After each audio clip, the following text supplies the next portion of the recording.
Why did my SIL keep accidentally endangering my newborn? My sister-in-law Bridget couldn't have children, and when I got pregnant, she lost her mind. She'd been trying for 7 years while I got pregnant 3 months after getting married to her brother. She pretended to be supportive, but I could see the hatred in her eyes every time she looked at my belly. Some people get everything so easily, she'd say to anyone who'd listen. Must be nice to not even have to try. When my daughter Lily was born, Bridget immediately declared herself the most important aunt. I'm going to be her second mother, she announced at the hospital. Since I can't have my own, I'll pour all my love into this baby. Everyone thought it was sweet. I thought it was creepy. She started coming over every single day. She'd snatch Lily out of my arms the second she arrived. Mommy needs a break, she'd say, even when I'd just woken up from a full night's sleep. When I'd try to take my baby back, she'd hold on tighter. Don't be selfish. Lily needs to bond with her aunt too. Then the accident started. First, she gave Lily water when she was only 3 weeks old. I caught her with a bottle of water at Lily's lips. Babies get thirsty too, she said when I screamed. When I explained that water could kill a newborn, she rolled her eyes. That's just paranoid internet nonsense. Babies in my generation drank water and survived. Next, she put thick blankets and stuffed animals in Lily's crib during her nap. I found my baby's face pressed against a teddy bear, barely able to breathe. Bridget said she was just trying to make the crib cozy. You keep her in that cold, empty box like she's in prison. When I showed her the safe sleep guidelines, she said modern mothers were too anxious about everything. She'd leave Lily on the changing table and walk away to get things. She'd prop bottles in Lily's mouth and leave her alone to feed. She'd put Lily in her car seat but not buckle the straps properly. Every time I caught her, she'd say I was overreacting. I've babysat dozens of kids. I know what I'm doing. My husband Keith didn't see the pattern. She's trying to help.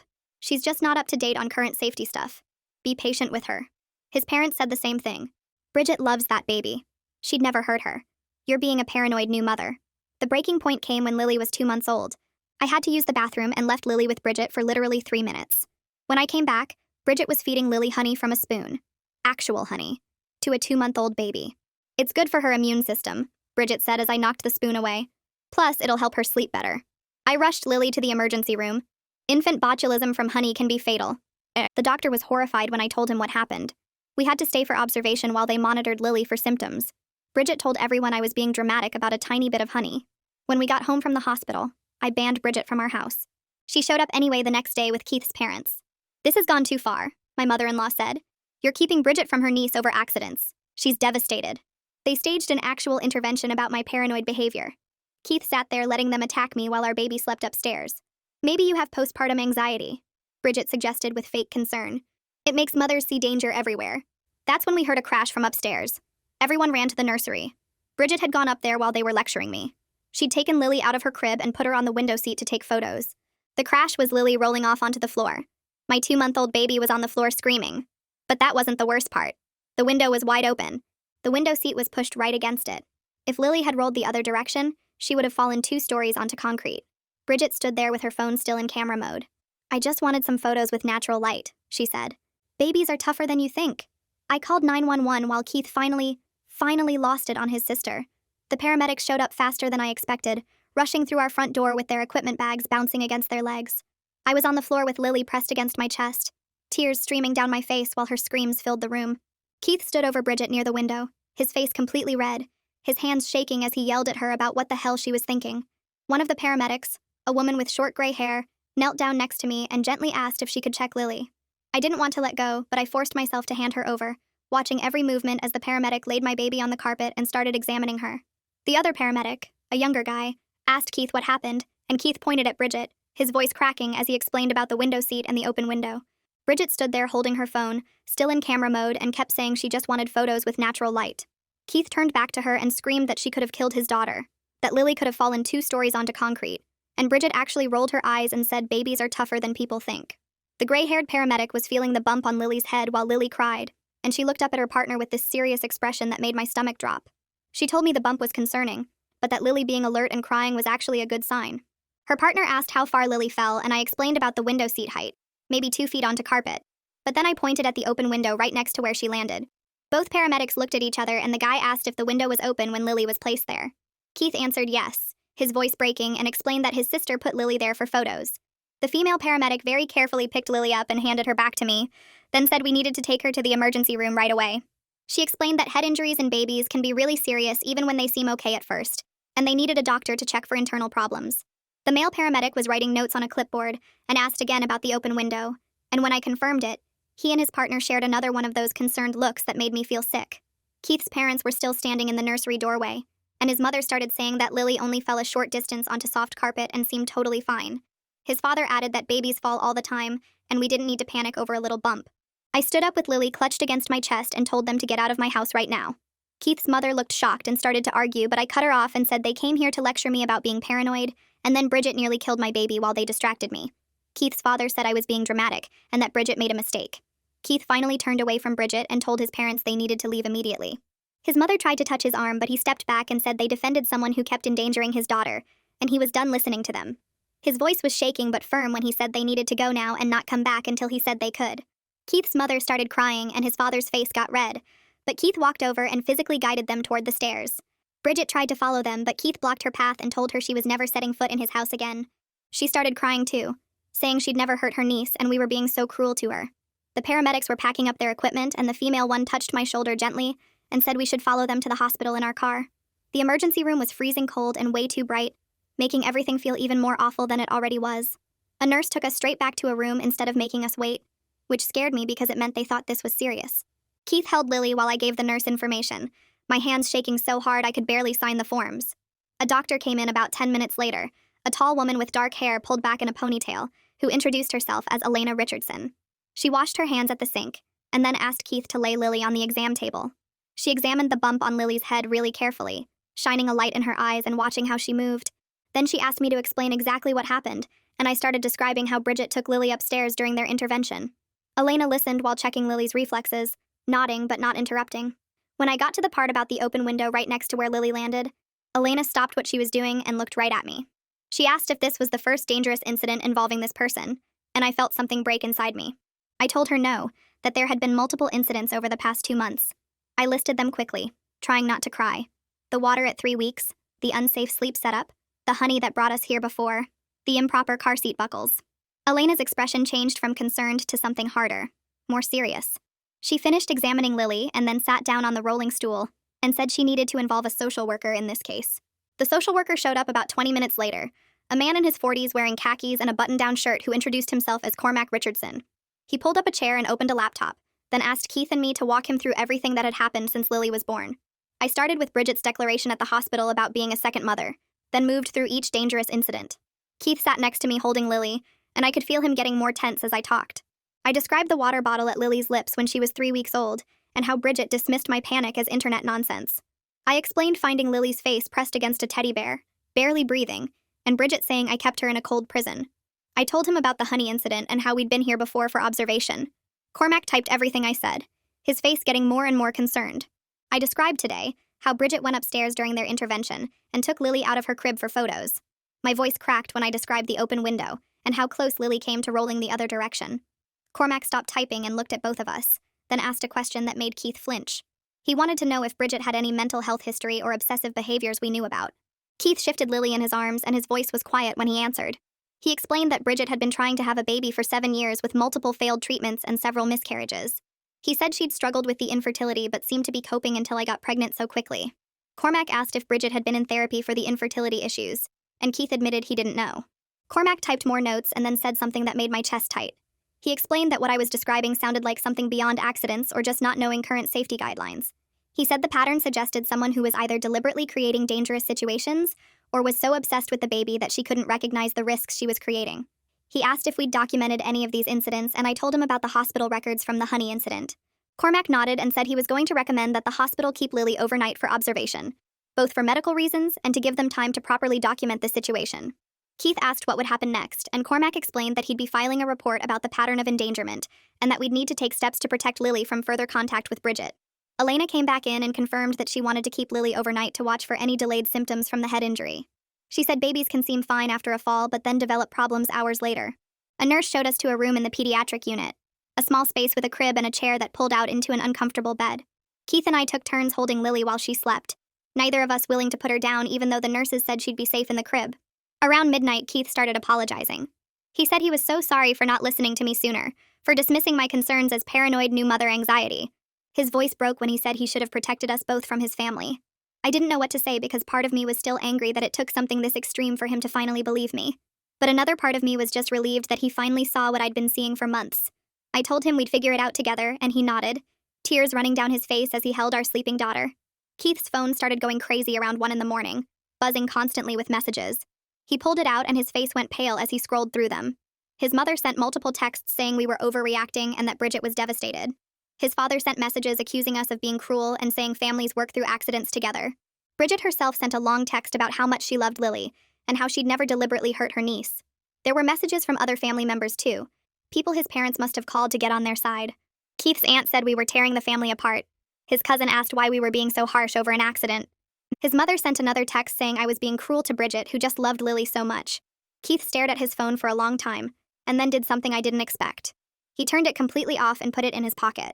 He looked at me and said his family could wait, that the only people who mattered right now were me and Lily.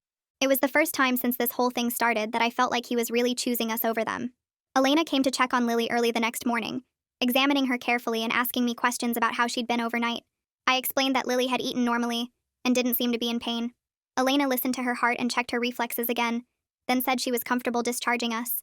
She sat down and looked at both Keith and me with this very serious expression. She said that based on what we'd told them and what the social worker documented, she was making a strong recommendation that we prevent any unsupervised contact with the person who caused these incidents. She didn't use Bridget's name, but it was completely clear who she meant. Elena explained that the pattern we described wasn't normal, and that our daughter's safety had to be our top priority. She said if there were any more incidents, the hospital would be required to report it to Child Protective Services, because repeated endangerment could be considered neglect on our part if we kept allowing access. Keith asked what we should do, and Elena said we needed to set firm boundaries and stick to them no matter what family pressure we faced. She handed us discharge papers with instructions about symptoms to watch for, and a follow-up appointment for next week. We pulled into our driveway around 10 a.m, and I felt exhausted in a way that went beyond just lack of sleep. Keith was driving, and he suddenly hit the brakes hard enough that I jerked forward. Bridget was sitting on our front porch with a huge bouquet of flowers and a giant stuffed bear next to her. She stood up when she saw our car, smiling like nothing had happened. Keith told me to stay in the car with Lily, and he got out, walking toward the porch with his shoulders tight. I rolled down my window so I could hear. Bridget started talking immediately, saying she was so glad Lily was okay, and she'd been worried sick all night.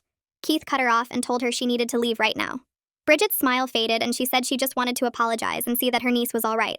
Keith's voice was hard when he said she wasn't welcome here anymore and needed to go. Bridget started crying, tears running down her face as she said she'd never hurt Lily, and we were being so cruel. She said she loved that baby more than anything, and couldn't believe we were treating her like some kind of monster. Keith didn't move and told her again to leave. Bridget picked up the flowers and the bear and walked toward the car, trying to hand them through my window. I rolled it up quickly, and she stood there holding them, crying harder and saying we were breaking her heart over an accident. Keith told her again that she needed to leave our property right now. Bridget set the flowers and bear on the porch steps and crossed her arms over her chest. She said she had every right to see her niece and that I'd poisoned Keith against his own family. Her voice got louder, and she said she wasn't going anywhere until she saw Lily. Keith stepped in front of our door and told her one more time to go or he'd call the police. Bridget laughed like he was joking and said he wouldn't actually do that to his own sister. I rolled up the car window completely and pulled out my phone.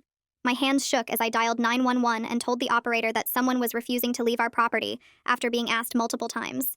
The operator asked if I felt threatened, and I looked at Bridget standing there with her arms crossed, blocking our path to our own front door. I said yes.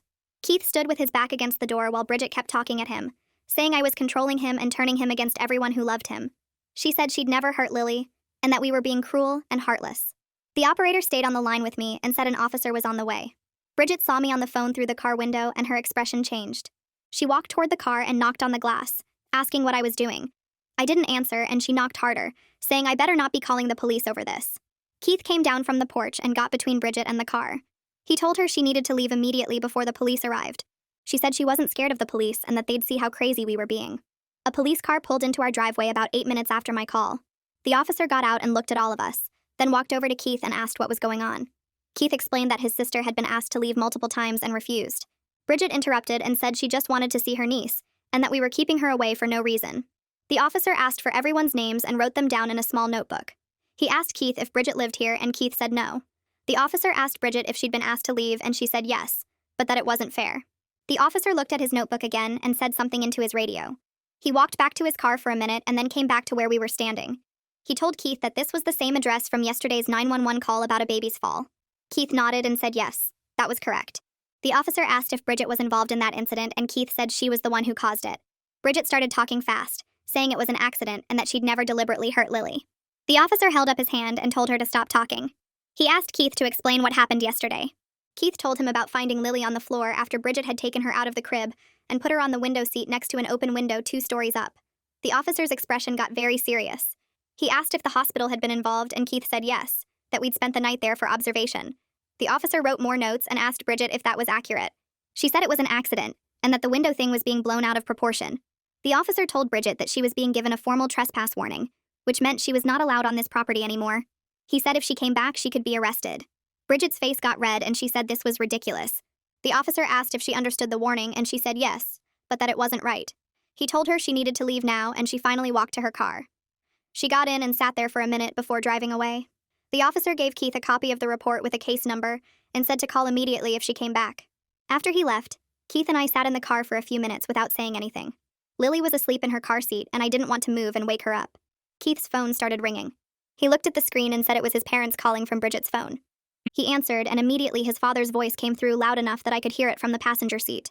His father was yelling about how we'd called the police on family, and that we were tearing everyone apart. Keith tried to talk, but his father kept going, saying Bridget was devastated, and that we were treating her like a criminal over accidents. His mother got on the phone, and her voice was high and tight like she'd been crying. She said Bridget was sobbing and that we'd humiliated her in front of the neighbors.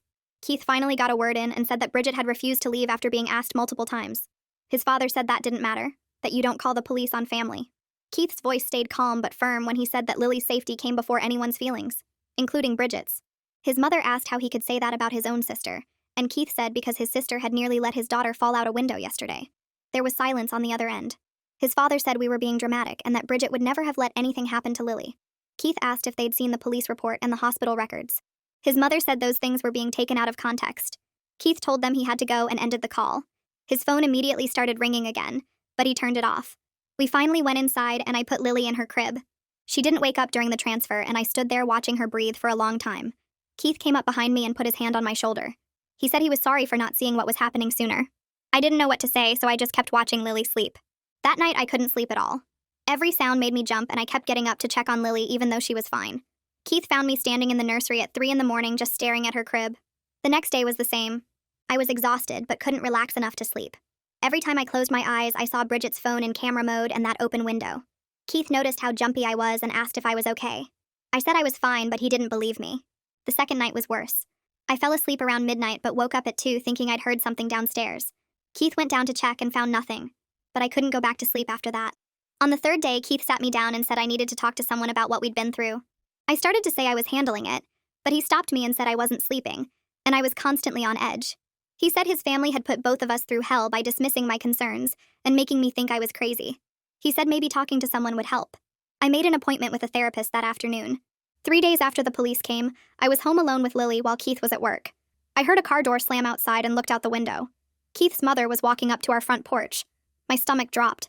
She knocked on the door and called out that she knew I was home. I didn't move. She knocked again, harder this time, and said she just wanted to see her granddaughter. I walked to the window next to the door where she could see me, but I didn't open it. I told her through the glass that she needed to leave. She pressed her hands against the window and said she needed to talk to me. I said there was nothing to talk about. She said she was Lily's grandmother and had a right to see her. I told her she chose to defend someone who repeatedly put Lily in danger, and I couldn't trust her judgment anymore. Her face crumpled and she started crying. She sat down on the front step with her back against the door. Through the window, I could hear her saying she was sorry. She said she should have taken things more seriously, but that cutting off the whole family was extreme. I opened the window a crack and told her she staged an intervention to call me paranoid just hours before Bridget nearly let my baby fall out a window. She kept crying and said she didn't know it would get that bad. I said that was the problem, that she didn't want to see how bad it already was. I told her I needed space to figure out if she could ever be trusted again. She asked how long, and I said I didn't know. She sat there for another 10 minutes before finally getting in her car and leaving. I called Keith at work and told him what happened. He said he'd talk to his mother and make it clear she couldn't show up unannounced. That week, I had my appointment with Elena. Her office was in a small building near the hospital, and the waiting room had soft chairs and magazines nobody ever read. When she called my name, I followed her into her office and sat down. She asked what brought me in, and I started explaining about Bridget and the accidents in the window. I got about halfway through before I started crying and couldn't stop. Elena handed me tissues and waited. When I finally got control of myself, I finished the story. I told her about feeling isolated, being cut off from Keith's entire family, even though I knew it was necessary. Elena listened to everything and then said something that made me cry again. She said my maternal instincts had been correct all along. She said the family's response to my concerns was a form of emotional abuse called gaslighting, where they made me doubt my own perception of reality. She said protecting Lily didn't make me the villain, even though Keith's family was trying to cast me in that role. I went back the next week, and Keith came with me. Elena asked him how he was doing, and he said he felt guilty about not protecting us sooner. She asked him to explain, and he talked about how he'd been conditioned his whole life to excuse Bridget's behavior because of her fertility struggles. He said the family always centered everything around Bridget's pain, and he couldn't see past that to recognize how dangerous she'd become. Elena helped him understand that his guilt was normal, but that what mattered now was that he was choosing differently. 2 weeks after the window incident, I got an email from Bridget. The subject line said, "Please read this," and I almost deleted it without opening it. But I clicked on it. The email was long, maybe 8 paragraphs. She wrote about how much she loved Lily, and how her actions came from a place of love, not malice. She said she'd started seeing a therapist to work through her grief about not having children. She talked about how hard the past 7 years had been, and how seeing me get pregnant so easily had broken something in her. The whole email felt wrong. It focused on her pain and her struggles, not on the danger she'd created. There was no real acknowledgement that she'd almost let Lily fall out a window, or that she'd fed honey to a 2-month-old baby. It was more about making me understand her than about taking responsibility. I showed the email to Keith, and he read it twice. He said it felt manipulative, and I agreed. I brought the email to our next therapy session. Elena read it slowly while Keith and I sat there waiting. When she finished, she put it down on the coffee table between us and asked what we thought about it. Keith said it seemed like Bridget was trying, but something felt off. I said the whole thing made my skin crawl because she spent 8 paragraphs talking about her pain, and maybe 2 sentences saying sorry. Elena nodded and explained that responding would be a mistake. She said Bridget had been told to stay away, and sending this email was itself a boundary violation. If we replied, it would teach Bridget that violating our boundaries gets her what she wants, which is contact and attention. Keith's face fell, and he said he felt terrible ignoring his sister when she was clearly suffering. Elena asked him if Bridget's suffering made Lily safer, and he sat there quiet for a long time before saying no. She told him that guilt was a normal feeling, but acting on it right now would put us back in the same pattern where Bridget's emotions mattered more than Lily's safety. Keith agreed not to respond, but I could see how much it cost him. 3 days later, a thick envelope arrived in our mailbox. The return address was Keith's parents' house, and inside was a typed letter on nice paper. Keith's mother had written it, and his father had signed it too. The letter said they understood we were upset and needed space, but they were Lily's grandparents and wanted to be part of her life. They promised Bridget would not be present at any visits, and suggested we could meet at a park or restaurant where we'd feel comfortable. They said they'd been thinking about everything that happened and realized they should have listened to my concerns sooner. The letter ended by asking us to please consider letting them see their granddaughter under whatever conditions we felt were necessary. Keith read it twice and then handed it to me. I read it and felt torn in half. These were Lily's grandparents, and part of me wanted her to have that relationship. But they'd stood in our living room and called me paranoid while their daughter was upstairs putting my baby next to an open window. Keith asked what I thought, and I said I didn't know. We spent that whole evening going back and forth.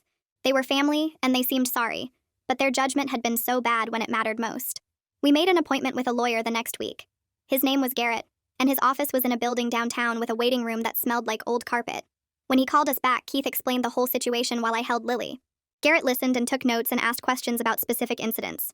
When Keith finished, Garrett leaned back in his chair and said that in our state, grandparents don't have automatic visitation rights. He explained that unless they could prove denying access would harm Lily, we were within our rights to limit or refuse contact. Keith looked relieved, but Garrett held up his hand and said that didn't mean they wouldn't try to fight it in court. He asked if we had documentation of everything that happened, and Keith said we had hospital records from the honey incident and the fall. Garrett said that was good, but we needed more. He told us to write down every dangerous incident with dates and times, every dismissive response from Keith's parents, every attempt at contact after we set boundaries. He said if this turned into a legal battle over grandparent visitation, we'd need a clear record showing why we limited access. The appointment cost $300, and we left feeling more worried than when we arrived. That night, after Lily was asleep, Keith sat at the computer composing an email to his parents. He must have started over 6 times. I watched him type and delete and type again. Finally, he had something he thought worked. The email said we appreciated their letter and their apology. It said we needed at least 3 months of no contact to heal and establish our family boundaries. It said after that time we'd consider supervised visits, but only if they acknowledged the seriousness of what happened and respected our parenting decisions going forward. Keith read it out loud to me and asked if it sounded okay. I said it sounded fair. He stared at the send button for a full minute before clicking it. His parents responded the next morning. The email was short and angry. His mother said Keith was abandoning his family, and that I'd clearly turned him against them. She said she'd never forgive us for keeping her granddaughter away, and that we were being cruel. His father's part was worse. He said if we didn't allow reasonable visitation, they'd have no choice but to pursue their legal rights as grandparents. Keith read the email at breakfast, and his hands were shaking. He showed it to me, and I felt my stomach drop. The threat was right there in writing. I called Garrett's office and left a message about the email. He called back that afternoon and said the threat actually helped our case because it showed they were more focused on their rights than on Lily's safety. But he said we needed to take the documentation seriously now. I spent the next week writing everything down. I started with the water bottle when Lily was 3 weeks old and worked forward through every incident I could remember. The blankets and stuffed animals in the crib, leaving her on the changing table, the improperly buckled car seat, the honey that sent us to the emergency room, the intervention where they called me paranoid, the open window. I included dates and times as best as I could remember them. Keith read what I'd written and added details I'd forgotten. We called both hospitals and requested copies of the records. The first hospital sent them within a few days. The second one said it would take 2 weeks. We put everything in a folder that got thicker every time we added to it. Then Bridget started showing up places. The first time was at the grocery store on a Tuesday morning. I was pushing the cart with Lily in her car seat, and I looked up and there was Bridget 3 aisles over. She was just standing there looking at us. When I saw her, I grabbed the cart and went straight to the checkout without getting half of what I needed. My hands shook so bad I could barely swipe my credit card. The second time was at Lily's pediatrician office for her checkup. I was sitting in the waiting room and Bridget walked past the window outside. She didn't come in, but she walked past 3 times during our appointment. I told the receptionist and she said there was nothing they could do about someone walking on a public sidewalk. The third time was at the park near our house. I'd taken Lily for a walk and stopped to sit on a bench. Bridget was sitting on a bench about 50 feet away. She didn't approach us or say anything, but she was watching. I picked up Lily and walked home fast, looking over my shoulder the whole way. Keith called Bridget that night. I could hear him from the other room even though I couldn't make out the words. His voice was loud and angry. When he came back, he said he'd told her that what she was doing was stalking and we'd get a restraining order if it continued. He said she acted innocent and claimed she had a right to shop at the same stores and visit the same places we did. Technically, she was right. She wasn't breaking any laws by existing in public spaces. But it was so clearly intentional. She knew where we'd be and she made sure we saw her. After that, I started having panic attacks every time I needed to leave the house with Lily. My chest would get tight and I couldn't breathe right. I'd imagine Bridget showing up wherever we were going. I'd picture her trying to take Lily or cause another accident. Keith had to come with me to the grocery store because I couldn't do it alone anymore. At my next appointment, Elena taught me some breathing exercises to use when the panic started. She had me practice noticing 5 things I could see, 4 things I could touch, 3 things I could hear, 2 things I could smell, and 1 thing I could taste. It helped a little, but not enough. We made a safety plan for different scenarios. If Bridget approached us in public, I'd walk away immediately and call Keith. If she tried to touch Lily, I'd yell for help and call the police. If she followed us, I'd drive to the police station instead of going home. Having plans made me feel slightly more in control, but I still felt scared every single time I left the house. Keith called his boss that afternoon and explained everything. He said he needed family leave to help me through a rough time and to protect our baby from a dangerous situation. His employer approved 2 weeks immediately. Keith hung up and told me he was staying home to make sure I felt safe, and to be ready if his family tried anything else. The next morning, we sat at the kitchen table with Lily sleeping in her bassinet between us. Keith said we needed to change our routines so Bridget couldn't predict where we'd be. I made a list on a notepad. We'd shop at the grocery store across town instead of our usual one. We'd go to the park in a different neighborhood. We'd vary what time we left the house each day. We'd only tell my best friend and my mom our actual plans. Keith added that we should use different routes when we drove places and park in different spots. It felt extreme, like we were hiding from a stalker. But that's basically what Bridget had become. We were hiding from his own sister because she'd shown up everywhere we went, watching us from a distance with that blank expression on her face. Keith reached across the table and squeezed my hand. He said he was sorry it had come to this, but Lily's safety was more important than feeling normal. We tested our new system that week. Keith drove us to a grocery store 20 minutes away that we'd never been to before. I kept looking over my shoulder the whole time we shopped, expecting to see Bridget appear at the end of an aisle. She didn't show up. We went to a park on the other side of town, and I actually relaxed enough to push Lily on the baby swings. No Bridget watching from a bench. We drove home using a longer route that took us through neighborhoods we didn't normally pass through. I started breathing easier. Maybe the unpredictability was working. Maybe she couldn't find us if she didn't know where we'd be.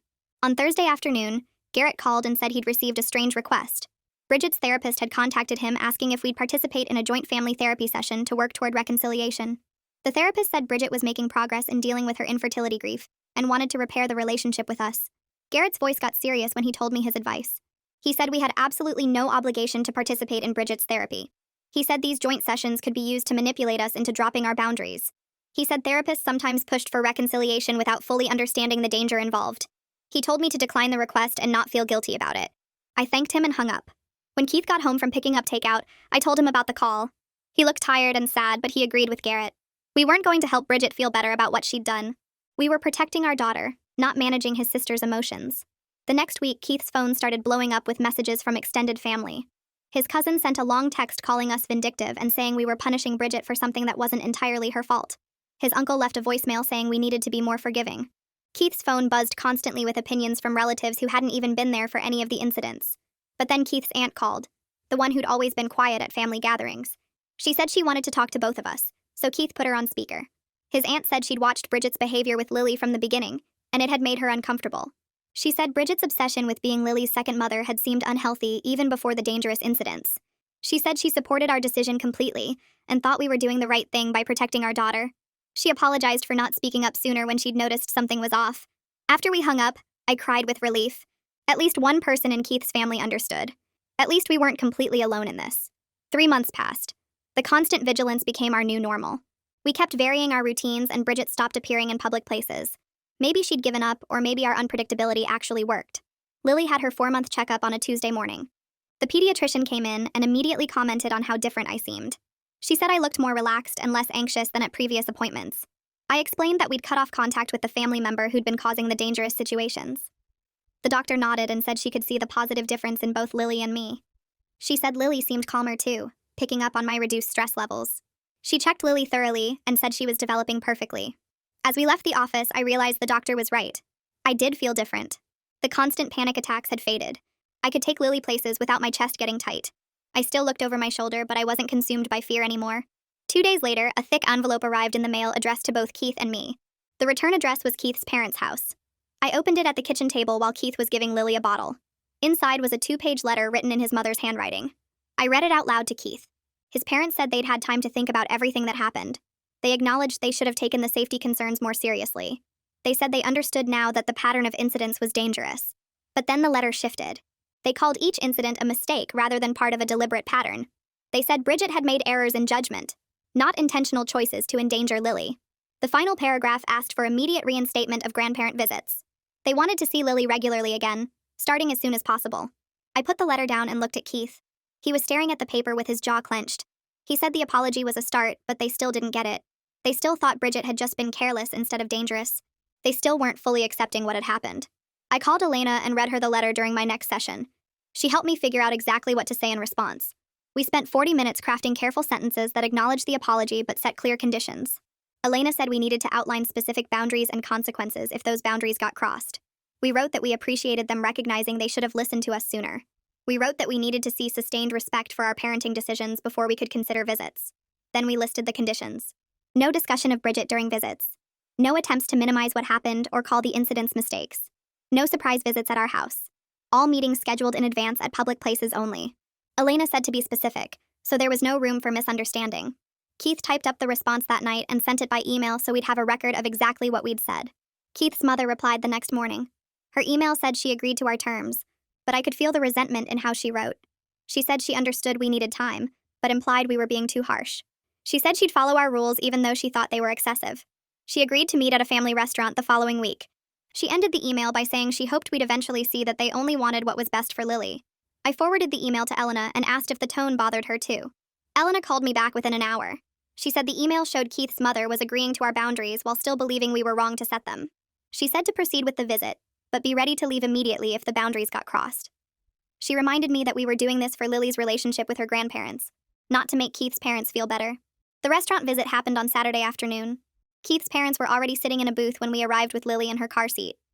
They stood up when they saw us, and Keith's mother's eyes went straight to Lily. She said Lily had gotten so big and asked if she could hold her. I said yes, and watched carefully as she took Lily from the car seat. She was gentle and loving, cooing at Lily and kissing her forehead. Keith's father asked about Lily's sleep schedule and her feeding routine. They were trying hard to follow the rules, asking permission before doing anything, keeping the conversation focused on Lily. But the whole interaction felt stiff and awkward. Keith's parents were walking on eggshells, choosing every word carefully. I could feel their resentment under the polite questions. About 20 minutes into the visit, Keith's mother was bouncing Lily on her knee and said how much Bridget would love to see how big Lily was getting. The words just slipped out, like she couldn't help herself. I put down my water glass and looked directly at Keith's mother. I reminded her that discussing Bridget was off limits. That was one of the specific conditions we'd set. Keith's mother's face flushed red and she apologized quickly. But then she added that it was hard to pretend her daughter didn't exist. She said Bridget was still part of the family even if we couldn't see that right now. I felt the familiar frustration rising in my chest. They still didn't understand. They thought we were punishing Bridget or holding a grudge. They couldn't see that this was about keeping Lily safe from someone who'd repeatedly put her in danger. Keith reached under the table and put his hand on my leg, a signal that he'd handle this. He told his mother that we weren't asking her to pretend Bridget didn't exist. We were asking her not to talk about Bridget during the limited time we were allowing them with Lily.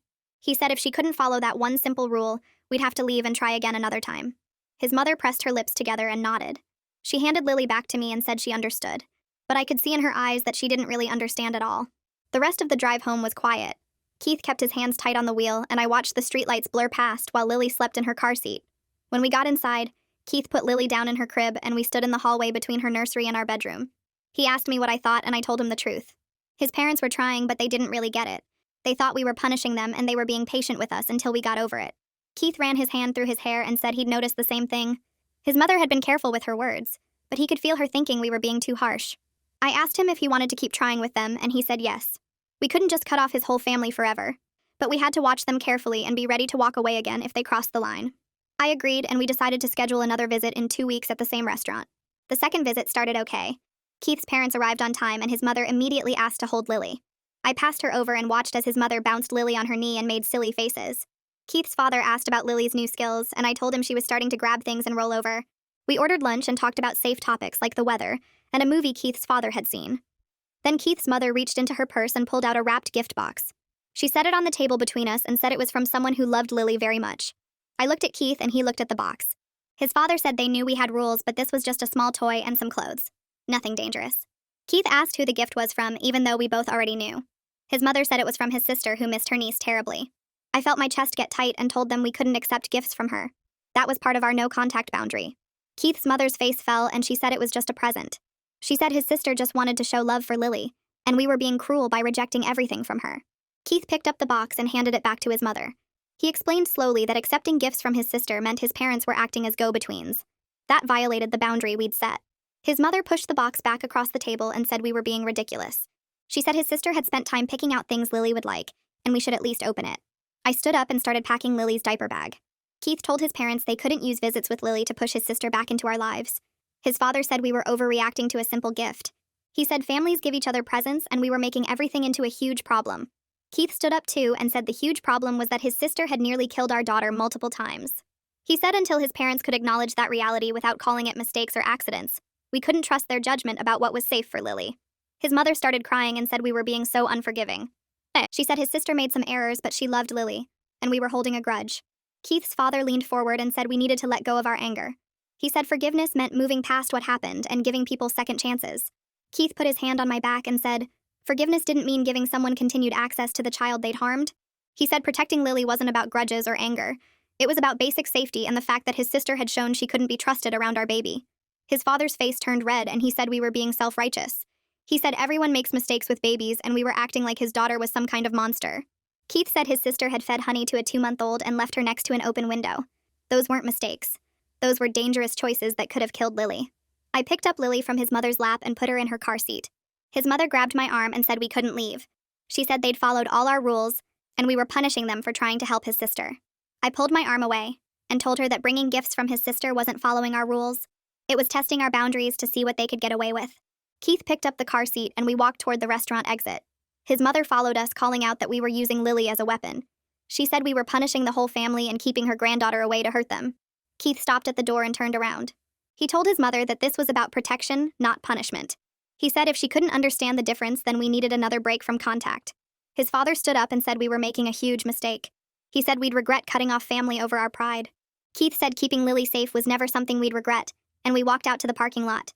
We drove home in silence again. Keith's hands were shaking on the steering wheel, and I could see tears on his face. When we got inside, he sat on the couch with his head in his hands. I put Lily in her bouncer and sat next to him. He said he couldn't believe his parents still didn't get it. After everything that happened, they still thought we were being too harsh on his sister. I put my hand on his knee and said some people would never fully understand. Keith said he'd thought if we gave them time and set clear boundaries, they'd eventually see why we had to protect Lily. But they were never going to choose our daughter's safety over his sister's feelings.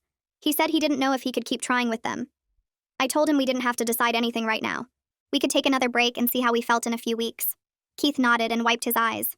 He said he needed to email them and tell them we were taking space again. I said I'd help him write it. I called Elena the next morning and asked if she had any openings that week. She fit us in 2 days later, and Keith and I sat in her office while Lily played on a blanket on the floor. Elena asked how the visits with Keith's parents had gone, and I told her about the gifts from his sister. Keith explained how his parents had defended bringing them, and how the whole visit had fallen apart. Elena nodded and said she wasn't surprised. She said some family members never fully accept responsibility for enabling harmful behavior. They might acknowledge that something bad happened, but they'll always minimize it or spread the blame around. Keith asked if his parents would ever really understand why we had to keep his sister away from Lily. Elena said maybe, and maybe not. She said the important thing was that we couldn't wait for them to understand before we protected our daughter. We had to accept that we might never have the close relationship with his parents that we'd hoped for. Keith's voice cracked when he said that was hard to accept. Elena said of course it was hard. He was grieving the loss of family relationships he'd thought he'd have. He'd imagined his parents being involved grandparents and his sister being a loving aunt. Instead, he was choosing between his daughter's safety and his extended family. That was a terrible position to be in, and it was okay to feel sad about it. Keith talked about how he'd always pictured Lily growing up close to his parents. He'd imagined Sunday dinners and holidays and his parents babysitting while we went on date nights. He said he felt guilty that Lily wouldn't know her grandparents the way he'd known his. Elena leaned forward and said Keith was building something important, even if it didn't look like what he'd imagined. He was creating a new family culture based on safety and healthy boundaries. He was teaching Lily that her parents would always protect her even when it cost them relationships they valued. That was a gift even if it meant losing toxic extended family connections. She said Lily would grow up knowing her parents put her first, and that was more valuable than having grandparents who enabled dangerous behavior. Keith nodded slowly, and said he'd never thought about it that way.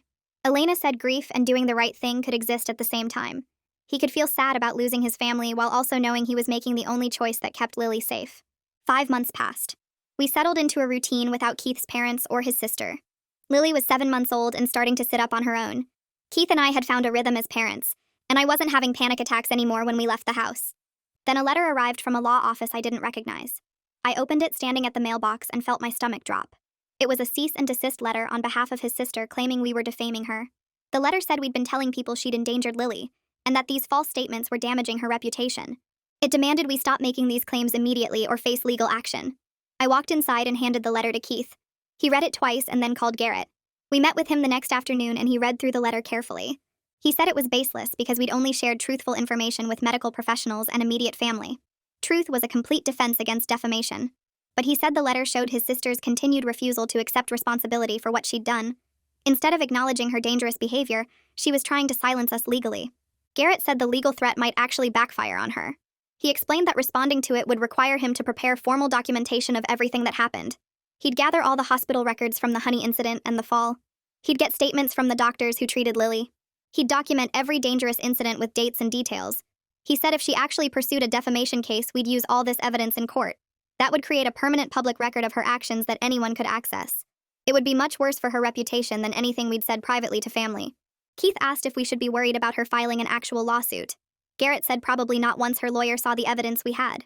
Most lawyers wouldn't take a defamation case when the defendant could prove everything they said was true. He said he'd send a response letter outlining the documented pattern of child endangerment and noting that any further legal action would result in us pursuing a restraining order. Garrett spent the next week pulling together everything we had. He got copies of the emergency room records from both hospital visits. He got statements from the doctors who treated Lily. He compiled my written accounts of each incident with specific dates and details. He organized all the text messages and emails from Keith's family. When he finished, he had a folder 2 inches thick documenting his sister's dangerous behavior. He drafted a response letter to her lawyer that was 4 pages long. It listed every incident in clinical detail. It included references to the medical records and doctor statements. It explained that we'd shared truthful information about actual events, and that truth was a complete defense to defamation. The letter ended by noting that if she pursued any further legal action, we would seek a restraining order and use all this documentation to support it. Garrett sent the letter, and we waited. 2 weeks went by, and we heard nothing. Then 3 weeks. Garrett said the silence suggested her lawyer had advised her to drop it. He said any competent attorney would look at our evidence and tell her she had no case. More importantly, they'd tell her that pursuing it would only create the public record of her actions that she was trying to prevent. A week after Garrett sent his response to her lawyer, Keith got a call from his aunt who'd been at the hospital the day Lily was born. She asked if we could meet for coffee and said it was important. Keith went alone while I stayed home with Lily. He came back 2 hours later looking exhausted but also relieved. His aunt had heard from multiple family members that Bridget was telling everyone a completely different story about what happened. In her version, we were cruel parents who wouldn't let her see her niece because of minor disagreements about parenting styles. She was painting herself as the victim of our overprotective paranoia. His aunt said she knew something was wrong with that story because she'd seen how Bridget acted at the hospital when Lily was born. The way she'd tried to hold Lily before I even got to. The way she'd talked about being Lily's second mother. She said she should have said something then but didn't want to cause family drama. Now she was asking what really happened because the pieces weren't adding up. Keith told her everything. Every dangerous incident. Every time we'd tried to address it. Every time his parents had defended Bridget. He showed her the hospital records from both emergency room visits. He showed her the documentation Garrett had compiled. His aunt sat there with tears running down her face, saying she was so sorry she hadn't spoken up sooner. She said half the family believed Bridget's version, and the other half suspected there was more to the story, but nobody knew the truth. Keith asked if she thought we should try to set the record straight with other family members. She said yes, that people deserve to know what really happened so they could make informed decisions about their relationships with everyone involved. Over the next 2 weeks, Keith and I had careful conversations with a few family members we trusted. His aunt and uncle came to our house and we showed them everything. The timeline of incidents, the medical records, the statements from doctors, the texts from his parents defending Bridget. His uncle kept shaking his head saying he knew Bridget had been struggling with her infertility, but he never imagined it had affected her judgment this badly. They both apologized for not checking in with us sooner, for assuming everything was fine when we'd stopped coming to family gatherings. Keith's cousin came over separately, and her reaction was different. She said she'd always thought Bridget was too intense about wanting to be involved with Lily. She remembered Bridget making comments during my pregnancy about how she'd be the one to teach Lily everything important, how she'd have a special bond with her that nobody else would understand. His cousin had thought it was weird at the time, but figured Bridget was just excited about being an aunt. When we showed her what had actually happened, she got angry. Not at us, at Bridget, and at Keith's parents for enabling her. She said her own kids were older now, but she'd never let Bridget babysit them again after hearing this. We also talked to Keith's uncle on his mother's side, a retired pediatrician who'd always been kind to me. He reviewed the medical documentation and said the pattern was clear and deeply concerning. He said Bridget's actions went beyond ignorance or outdated information.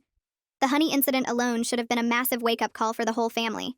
He said he'd try to talk some sense into Keith's parents, but he wasn't optimistic they'd listen. The reactions from family members ranged from shock to validation. Some of them admitted they'd sensed something was wrong with how Bridget acted around Lily, but hadn't known how bad it was. Others were horrified that Keith's parents had staged an intervention calling me paranoid instead of protecting their granddaughter. A few said they'd noticed Bridget becoming more obsessive and isolated over the years of fertility treatments, but nobody had known how to help her. Keith's cousin offered to host family gatherings at her house that would specifically exclude Bridget and Keith's parents. She said she wanted her kids to know Lily, and she wanted us to still feel connected to the family members who understood what we'd been through. She said Keith's parents had made their choice to prioritize Bridget over everyone else's safety and comfort, and that choice had consequences. Other family members agreed. Within a month, there was a clear split in Keith's extended family between people who believed us and supported our boundaries, and people who either believed Bridget's version or didn't want to get involved. Having even some family members understand our position made a huge difference for Keith. He'd been feeling like he'd lost his entire family by choosing to protect Lily. Now he realized he'd lost the toxic parts of his family but kept the healthy relationships. His aunt told him that sometimes families need to fracture along the fault lines that were always there, and that what happened with Bridget just revealed problems that had existed for years. 6 months after the window incident, Keith's cousin hosted a birthday party for her oldest daughter. She made it clear in the invitation that Bridget and Keith's parents were not invited, and that this was a safe space for everyone else. We decided to go because Lily was 7 months old now, and we wanted her to know her extended family. Walking into that party was strange. There were probably 20 people there, all related to Keith in various ways, and none of them were his immediate family. His aunt rushed over the second we arrived and asked to hold Lily. I felt my whole body tense up, but Keith squeezed my hand and nodded. His aunt held Lily carefully, supporting her head and talking to her softly. She didn't try to take her away from us or disappear into another room. After a few minutes, she handed Lily back and said she was beautiful and clearly thriving. Other family members came over throughout the afternoon to meet Lily. They were respectful, asking before touching her, commenting on how alert and happy she seemed. Nobody pressured us about reconciling with Bridget or Keith's parents. Nobody suggested we were overreacting or being too careful. It was the first family gathering we'd been to since Lily was born, where I didn't spend the whole time in fight-or-flight mode. Keith's cousin pulled me aside at one point and said she was glad we came. She said she'd been worried we'd feel too uncomfortable to maintain any family connections, and she wanted us to know that we had family who cared about us and respected our decisions. I realized I was crying, and she hugged me and said it was okay, that we'd been through something traumatic, and we were allowed to still be processing it. Later in the afternoon, Keith's grandmother showed up. I hadn't known she was coming, and I felt myself tense up again. She'd been at the intervention, sitting quietly while her daughter and son-in-law attacked me. She'd never called afterward to apologize or check on Lily, but she walked straight over to Keith and asked if they could talk privately. They went out to the backyard and were gone for almost 20 minutes. When they came back, Keith's eyes were red and his grandmother's were too. She came over to where I was sitting with Lily and asked if she could sit down. I said yes, and she sat next to me and looked at Lily for a long moment. Then she turned to me and apologized. She said she'd noticed Bridget's behavior from the very beginning, the way she'd tried to take over at the hospital, the way she'd talked about Lily like she was her own baby. She said she'd had a bad feeling about it, but she didn't speak up because she didn't want to cause family drama. She said when I'd raised concerns about the unsafe sleep practices and the other incidents, she'd thought I might be right, but again, she stayed quiet. Then when the intervention happened, she sat there and let her daughter call me paranoid when she knew in her gut that something was very wrong with how Bridget was acting. She said she'd been a coward, and that her silence had almost cost Lily her life. She said she regretted it every single day, and she understood if I never forgave her. She asked if there was any way she could have a relationship with Lily separate from Keith's parents, and she promised she would never mention Bridget or push for reconciliation. Keith told me later what his grandmother had said to him in the backyard. She'd told him that his mother had always enabled Bridget's worst behaviors because she felt guilty about Bridget's infertility. His mother had 3 kids easily, and Bridget couldn't have any, and his mother had spent years trying to make up for that by letting Bridget have whatever she wanted. When Bridget became obsessed with Lily, his mother couldn't see it as dangerous because she was too busy trying to help Bridget fill the void of not having her own child. His grandmother said she'd tried to talk to her daughter about it, but his mother wouldn't listen. She said the family had been conflict avoidant for generations, and that pattern had enabled Bridget's behavior to escalate to the point where a baby almost died. She said Keith was breaking that pattern by choosing his daughter's safety over family peace, and she was proud of him even though it meant fracturing the family. She said she wanted to be part of the new family dynamic he was building, one based on healthy boundaries instead of enabling dangerous behavior. Keith had cried and told her he appreciated her apology and her honesty. We agreed that his grandmother could have supervised visits with Lily. She came over the following week and sat with us for an hour, holding Lily and playing with her while we watched. She didn't try to take over or give unwanted advice. She just enjoyed her great-granddaughter and respected our space. When she left, she thanked us for giving her a chance and said she'd do whatever it took to rebuild our trust. I'd been seeing Elena for 7 months at that point, and the therapy was helping. I was finally able to leave the house with Lily without having constant panic attacks. I still checked and rechecked her car seat straps, and I still woke up multiple times a night to make sure she was breathing, but the sharp terror that had lived in my chest for months was starting to fade. Elena helped me understand that what I'd been through was trauma. Having my maternal instincts dismissed repeatedly, watching my baby be endangered over and over while people told me I was paranoid, nearly losing her to a 2-story fall, all of it had left marks. She said healing didn't mean going back to who I was before. It meant learning to live with what happened and trust myself again. I told her I didn't think I'd ever be the carefree mother I'd imagined being before Lily was born. She said that was okay, that being vigilant about my daughter's safety wasn't a character flaw. The difference now was that I could take Lily to the park or the store without feeling like danger was lurking everywhere. I could let trusted family members hold her without hovering. I could put her down for a nap without checking on her every 5 minutes. I was learning to distinguish between reasonable caution and trauma response, and that distinction was giving me my life back slowly. Keith and I were different as a couple, too. We'd been through something that could have destroyed our marriage, and for a while I'd thought it might. But he'd proven through his actions over the past 7 months that he would choose Lily's safety over family harmony every single time. He'd cut off his parents and his sister. He'd gotten a lawyer. He'd stood up to his whole family at the hospital, and again at every attempt they'd made to boundary stomp. He'd gone to therapy with me and worked through his guilt about not protecting us sooner. He'd rebuilt my trust in him piece by showing me that he understood why I'd felt so alone and dismissed in those early months. We had a rule now that if I said something felt unsafe with Lily, we stopped and talked about it immediately. No dismissing, no explaining away, no prioritizing other people's feelings over my concerns. He'd learned that my instincts about our daughter were right, and he would never question them again just to keep peace with people who'd proven they didn't deserve his loyalty. We were stronger because we'd learned what mattered most, and we'd chosen it together even when it cost us everything else. We settled into a new normal over the following months. We had limited contact with Keith's parents through occasional supervised visits that stayed somewhat distant but civil. We had close relationships with extended family members who respected our boundaries, like Keith's aunt and uncle, his cousin, and his grandmother. We had complete no contact with Bridget, and we'd blocked her on everything. It wasn't the family dynamic we'd imagined when we got married or when Lily was born. Keith had pictured big family gatherings with his parents doting on their granddaughter, and his sister being the fun aunt. I'd pictured having help and support from in-laws who loved us. Instead, we had a smaller circle of people we could trust, clear boundaries that everyone respected, and the peace of knowing our daughter was safe. Elena said sometimes the family you build is healthier than the family you're born into, and that's what we'd done. We'd built a family structure around safety and respect instead of obligation and guilt. Keith's parents slowly started to accept that they wouldn't have the grandmother relationship they'd wanted unless they fully respected our parenting decisions. They stopped bringing up Bridget at visits. They stopped suggesting we were being too harsh, or that enough time had passed for reconciliation. They followed our rules about supervised visits, and they didn't show up unannounced anymore. The relationship was distant, and it probably always would be, but it was civil. Keith's mother still looked at me sometimes with resentment in her eyes, like I was the one who'd ruined everything. But she kept it to herself because she knew that pushing back would mean losing access to Lily completely. Keith's father mostly stayed quiet during visits, playing with Lily but not engaging much with us. It was sad in a way, seeing what could have been a warm grandparent relationship reduced to awkward supervised visits. But it was the natural consequence of their choices to defend someone who'd endangered their granddaughter over and over. I heard through Keith's grandmother about 2 months later that Bridget had moved to Arizona. She called Keith one afternoon while he was playing with Lily on the living room floor. She said Bridget had packed up and left without telling most of the family, just sent her parents a text saying she needed a fresh start somewhere else. Keith hung up the phone and looked at me with this mix of relief and sadness on his face. Part of him was glad she was far away where she couldn't show up at the grocery store or drive past our house. Part of him mourned the sister he thought he had before all this happened. I felt mostly relief. The physical distance meant I could breathe easier when I took Lily out. But we didn't change our boundaries just because Bridget moved across the country. Geography didn't fix what was broken in her or erase what she'd done. She could move to Alaska, and it wouldn't change the fact that she'd repeatedly put my daughter in danger. The no-contact rule stayed in place because distance doesn't heal someone who refuses to see they were wrong.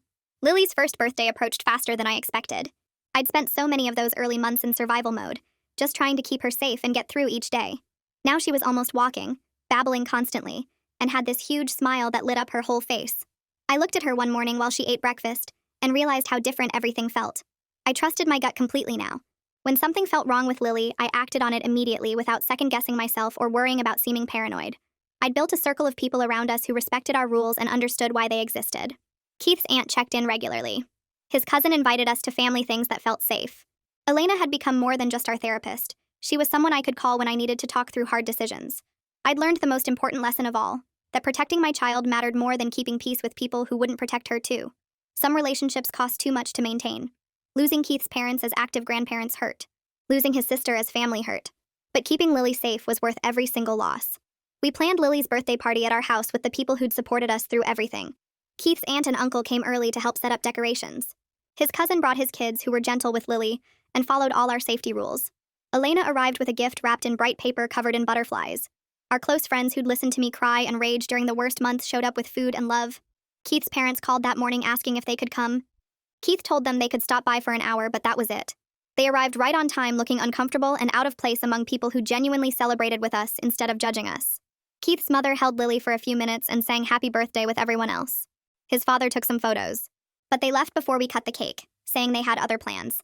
Their early exit stung less than I thought it would. I'd expected to feel sad or angry watching them leave. Instead, I felt okay. We had a whole room full of people who loved Lily and respected us as her parents. I watched Lily sit in her high chair with her smash cake in front of her. She looked at it for a second like she wasn't sure what to do. Then she grabbed a handful and squeezed it between her fingers, laughing as frosting went everywhere. Everyone gathered around taking pictures and cheering her on. She was covered in blue frosting, grinning at all the attention, completely safe and happy. I looked around at Keith's aunt showing Lily how to smash the cake harder, at his cousin's kids singing to her, at Elena smiling from across the room, at Keith standing next to me with his hand on my back. These people would never deliberately put Lily in danger. They would never dismiss my concerns or tell me I was being paranoid. They would never choose someone else's feelings over my daughter's safety. The fracture with Keith's family left scars I'd probably carry forever. I was more careful now, more cautious about who I trusted around Lily. I still had moments where I checked on her sleeping just to make sure she was breathing. But my daughter was safe. She was thriving. She was surrounded by people who would protect her the way she deserved. That was what mattered most. Everything else, all the pain and loss and family drama, was worth it for this moment right here.